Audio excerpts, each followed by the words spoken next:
Thanks, Richard. Look, we have raised this in the state parliament before. I've made a speech on these issues, and it's very important that we get real people who have suffered the consequences of this lack of government action giving evidence at a Senate committee today, so that information can go back to the federal government. We can put pressure on them to fix this. At the end of the day, this is a conscious decision that governments make about what sort of society they want to have. So you have this profit-driven incentive whereby very wealthy companies in the airline industry and the supermarket industry, such as Aldi, Woolworths, Coles, Qantas, the rest, as Richard said before, at the top of the supply chain, dictating what happens down each step.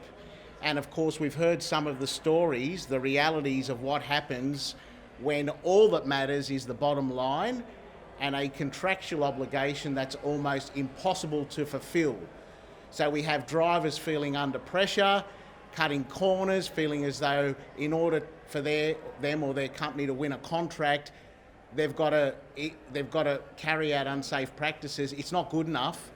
And that's where the government has to step in and mandate that those people who have the influence, who have the ability at the top of the supply chain, by paying decent rates so that we get safety embedded in every step of that supply chain to stop these sort of things happening. And I just hope that that Senate committee, which will hear the evidence today, feeds that in and the government actually listens and does something about it. We'll certainly be pursuing it in the state parliament and raising attention and keeping the spotlight on it. And I want to thank again the TWU and their members and drivers here for shining a light on this very important issue. Thanks.